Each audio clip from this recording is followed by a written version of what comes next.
Let us get into headlines as we recap UFC Fight Night, Moreno versus Royval 2. But before we do that, we have a very special guest on the line. This is a sports media executive who played a huge role in the careers of Kenny, Florian, and myself. The great Kieren Portley is with us. Ports, I love you, buddy. Let's go. Guys, I'm nervous. I feel nervous. Can you even hear me? We didn't do a mic check. We're not yelling at each other. I mean, I don't feel like this is really getting into the swing here. Every time I hear Port talk, it's like, how did this guy not like get behind a camera or like do radio stuff? Look at that voice. Yeah. How you doing, Port? Well, I use the great one. Face for radio. Well, you look great as always. We know you're always hitting the gym hard. I sit here about 20. Florian, I still use the Florian freak. Can I swear? Do I have yes, to be you can fucking swear. Okay. So I still use the fucking Florian. I apply most things I learned from Florian into still what I do. I don't know. If I get one little ache, I go, hey, where's the fucking Florian? And somehow you're still alive. This guy. Oh, wow. My goodness. Further greatness, Anthony Spadacenta, one of our other longtime staples on ESPN MMA Live. Ports, it's great to see you, man. And, I don't want to get serious right off the top, but I'm 20 years into my broadcasting career. I've never won an award, but if I ever win anything, the first name out of my mouth is probably going to be Kieren Portley, because none of this happens for me without you. And I think Kenny, maybe to a lesser extent, because he fought for the belt 3 times. But if you don't know Kieren Portley, longtime sports media executive, worked for the UFC and CBS, now back at the friendly confines there at ESPN. But you were the guy who launched Fantasy Football Now and MMA Live, and somehow you put me and Kenny on a set together. So we're long overdue to have you on the show, but I just want to thank you off the top, man. It's fucking great to see you. Yeah, I mean, we all know, and Spadacenta's still in here, and he's fucking giving me directions still, so it's like, okay, sorry, Spots. But we all know it was Mormile, and we were all just fortunate to work for the smartest guy. Obviously, this is his birthday to commemorate. Wow. I don't want to get too emotional myself here, but, stayed close with Mikey and Jess over the years. I know you guys have too, but really it was just fortunate to work with him, who allowed me to, just have a little bit of space and then get to meet guys like Anik, who's listen, it's like anything else. We don't play. You guys are the play. I mean, it's amazing. You guys play. We just get Mormile's got the vision. He's the most, the smartest guy I think any of us ever worked with. So you just get a little bit of that, reflection off of his big arse, and you just can't help but not do well. And then you just get lucky. You get some great players. Kenny played. Most people probably don't even know that. Played soccer at BC. That little story allowed us to kind of gain some. Skipper was running at the time. Was like, oh, he played soccer. Hey guys, yeah, he played soccer, and obviously a super smart guy. And then Anik, you're doing radio. There's nobody that does better prep. Like we could go back. We're all at the young age. We're all trying to say, I know MMA. I know UFC. Who doing the fucking lockdown? But it was just the big man was the guy who just made it all happen. And then being able to work with you two guys who are obviously amazing talents. Kenny was an amazing fighter. I mean, I think you really put MMA in MMA. I mean, don't you think, Anik, maybe Kenny was the first real mixed martial artist? I'm not, not overdoing it here, Ken Flo, but where you really started to mix. Thank you. Except that crazy, there's actually, but you really started to mix the boxing with the stand-up. I mean, obviously boxing, Muay Thai, wrestling, you'd go to BU, you'd wrestle, jiu-jitsu, and you do all those things, right? So that made you an amazing analyst to be able to look at that. And then Anik, with your ability to prep and know the sport, take the sport that was growing and make and allow people to understand it. I think that was the best thing, because you're a sports fan. You're a huge sports fan, because people don't realize. I mean, you could do football. I've been around long enough to work with other guys. Nobody preps like you do. There's no matter what anybody wants to. Everybody, we all work together. I said we all have our own little idiosyncrasies, but there's nobody that works harder, and there's nobody better prepared, and there's nobody that really can translate what we're watching into something that feels at that time was really important, to really feel like a sport, to make it to kind of make it feel more legitimate, because of your background in general sports, applying it. That was, to me, the recipe. The big man was the big gun, and then we had the opportunity to do that, and you guys just smoked it. Well, we appreciate you saying that. Kieren Portley, ESPN executive, with us here on the Anik and Florian podcast. And it's just so good to see your face, bro. I can't overstate that, but it is the late, great leader, Anthony Mormile's birthday. So we felt like it was a good time to surprise Ken Flo and bring you on. And of all the great things that Anthony Mormile did, one.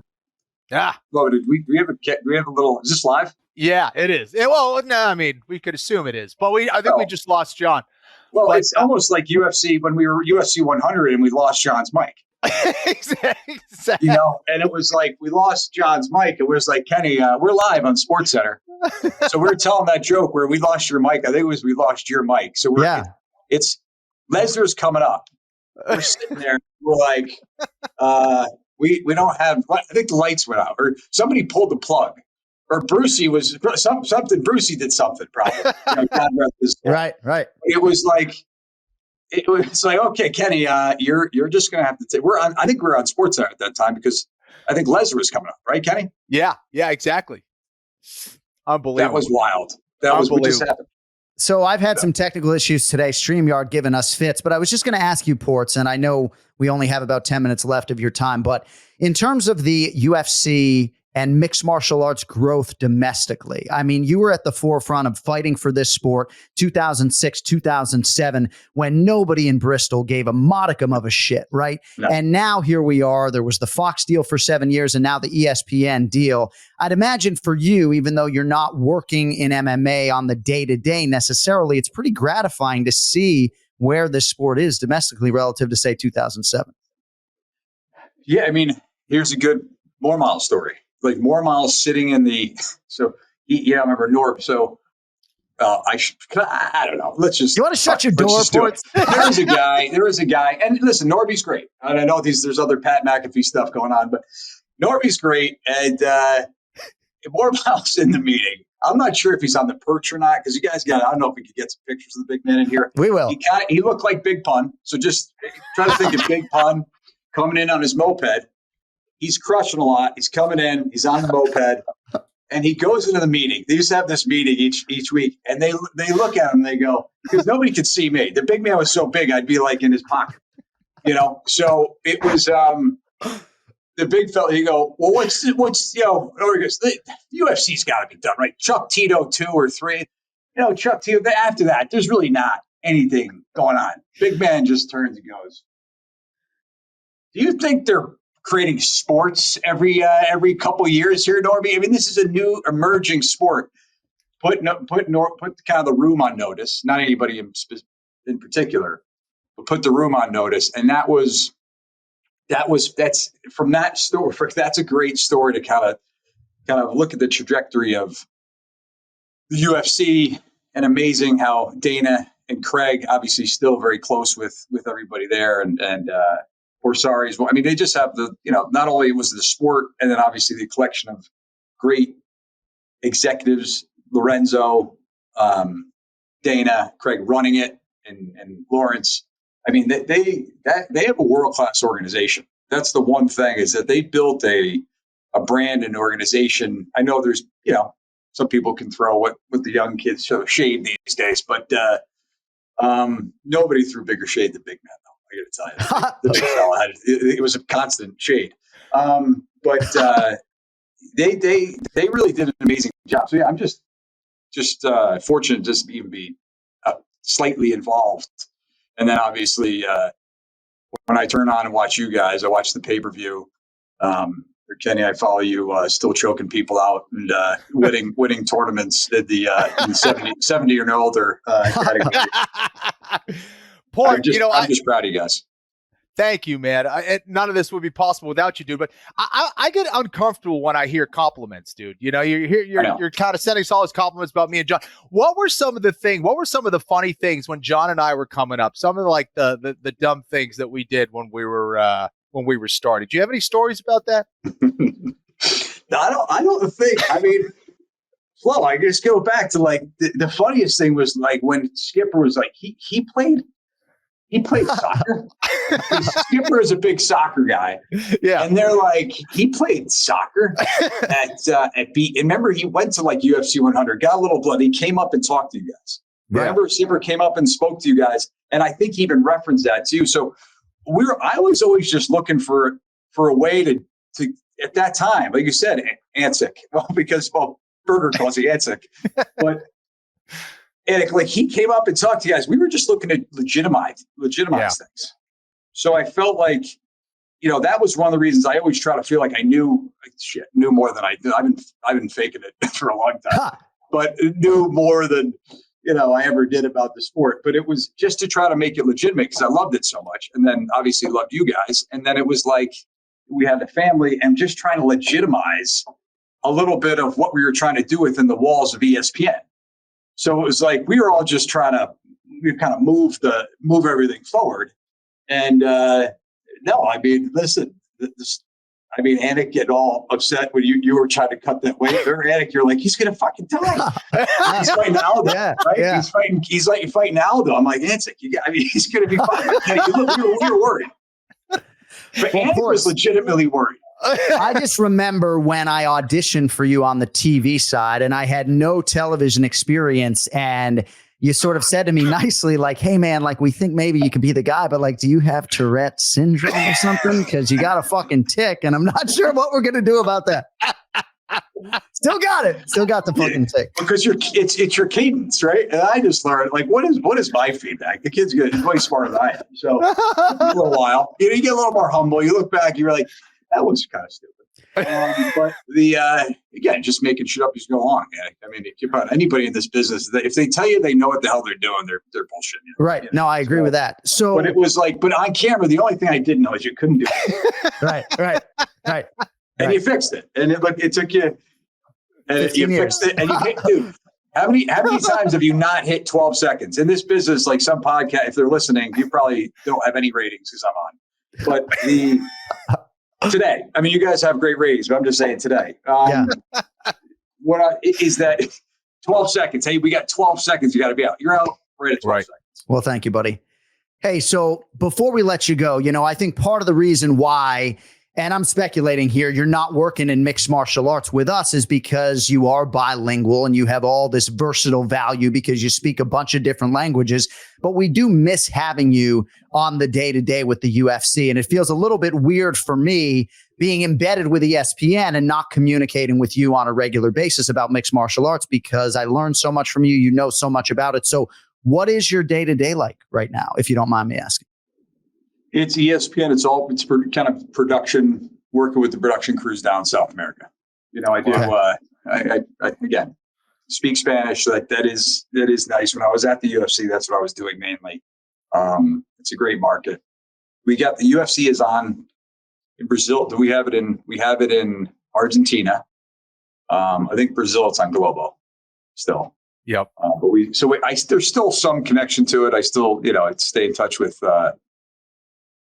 Candido and those guys. What I'm doing, what I usually do, find really smart people, way smarter than me, hire them, and then let them do their thing and kind of just, pretend I'm valuable. So I do have a great team. They're awesome down there. And I'm going to hit Peru soon, Kenny. Nice. Go see the Florians over there. Floridians, but that's what I'm doing kind of day to day, and it's fun to be back in ESPN. I've been back about a year. Well, dude, it's great. I went to see Mormile, so. Oh, nice. So yeah, that's why we went there. And Mikey, his son, is doing a great job. He's working with Campbell and those crazy bastards. Yep. Yeah. So that's good stuff. Yeah, we're all old now, but it's great to reconnect, especially on the big man Anthony Mormile's birthday. Kieren Portley, longtime friend. We appreciate your time, man. It's absolutely fantastic to see you. And word on the street is we might see you in Miami for UFC 299. Kenflo might be down there with me, so don't be a stranger. Oh, well, if you're down there, I think I'll see you. All right, buddy. Hey, Ports, thanks you, buddy. Guys. All right. God bless you. There he is, Kieren Portley with us on the Anik and Florian podcast. Little surprise for my man Kenflo today on Anthony Mormile's birthday. Wow. And Anthony was the chief executive in charge of MMA Live. And both Anthony and Kieren were instrumental in bringing us in and bringing us together. So I wanted to surprise you and book Ports on Mormile's birthday today, brother. Dude, I'm blown away, man. That is amazing. I always love catching up with Port number one, but I mean, you couldn't be more accurate. Again, none of that would have been possible without those guys. And the fact that they trusted us two idiots from day one. And then, going from MMAlive.com, right? Back then it was ESPN Mobile.